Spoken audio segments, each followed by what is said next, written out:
예, 여러분, 자, 이번 시간에는 우리가 조사 문제에 대해서 같이 한번 살펴보도록 할 텐데요. 자, 실제 우리가 사회복지조사에서 가장 제일 처음에 이루어지는 단계가 조사 문제를 도출하는 것에서부터 시작하기 때문에, 자, 우리가 어떤 조사 문제를 도출하는지가 굉장히 이제 연구의 성패를 좌우한다고 이야기를 할 수 있죠. 자, 그럼 자, 조사 문제 도출 같이 한번 살펴보도록 하겠습니다. 자, 그럼 이 조사 문제라는 건 뭐냐라는 거죠. 자, 연구자가 풀고자 하는 문제를 스스로 도출해야 된다.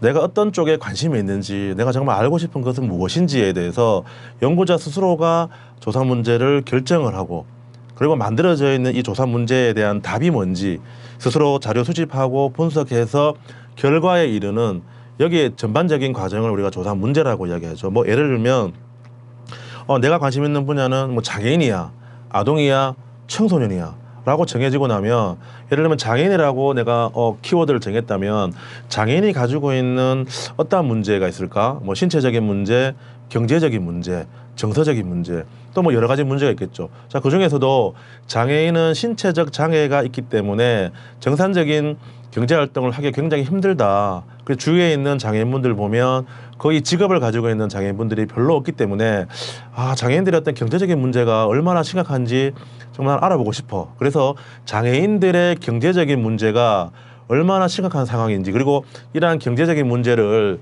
어느 정도 지원해 줄 수 있는 제도, 정책은 무엇이 있을까라는 결론을 도출하기 위해서, 그죠? 하나의 가설을 만들고, 그리고 그 가설을 검증 과정을 통해서 실제로 장애인들이 어느 정도 경제 수준에 있는지, 경제적인 소득 활동에 대한 욕구는 얼마나 있는지, 그러한 욕구 충족을 위해서 우리가 해줄 수 있는 사회복지 전문기관에서 지원해 줄 수 있는 제도라든지 정책, 프로그램, 서비스 이런 것들은 무엇이 있는지, 그러한 제도적인 접근을 통해서 궁극적으로 장애인들의 어떠한 부분들을 변화시킬 수 있을 것에 대한 하나의 최종적인 결론을 도출하기까지의 이 모든 과정들을 우리가 조사 문제의 과정 속에 있다라고 여러분들 이해하시면 좋을 것 같아요. 그래서 연구자가 풀고자 하는 문제를 연구자 스스로 도출해내고, 이 연구의 답을 찾기 위해서 자료 수집하고 분석해서 최종 결과를 얻어가는 과정을 우리가 통상 조사 문제라고 이야기를 합니다. 그래서 이 조사 연구를 시작하는 가장 첫 번째가 결국은 조사 문제를 결정하는 건데, 자, 그중에서도 어떤 주제를 어떤 대상으로 어떤 문제를 연구할 것인가를 정하는 것이 가장 어렵지만 조사 연구를 출발하는 첫 출발점이라는 것들을 여러분들을 이해하시면 좋을 것 같아요. 자, 제가 이제 예를 하나 드릴 텐데요. 자, 어떤 주제가 있어요. 자, 뇌성마비 장애인의 지역사회 자원 활용에 관한 하나의 논문이 있다면, 자, 이제 이 논문을 만들어서 최종적으로 결론을 내기까지는 가장 기본적으로는 조사 문제를 결정을 해야 되겠죠.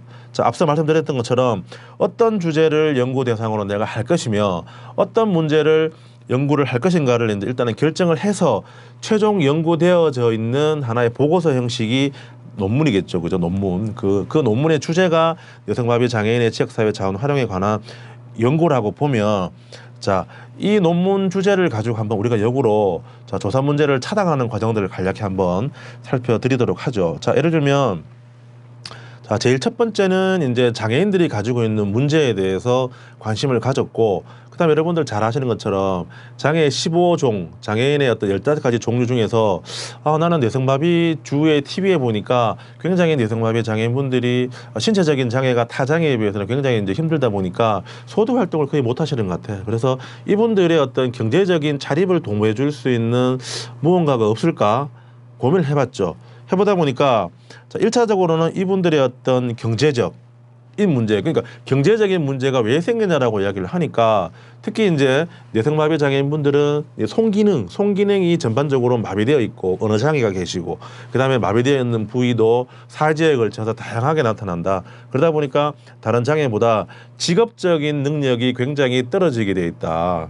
그죠? 그러다 보니까 정상적인 경제 활동을 하는 숫자가 굉장히 타 장애 영역보다는 숫자적으로 굉장히 낮게 나타나기 때문에 그럼 이분들 나중에 결혼을 하시게 되고, 그다음에 가정을 꾸리게 되고 자녀가 있을 때 그러면 어떤 경제적으로 심각한 문제가 발생할 텐데, 그러면 이제 이러한 문제에 대해서 정말 알고 싶은 거죠. 그래서 조사를 해보는 거죠.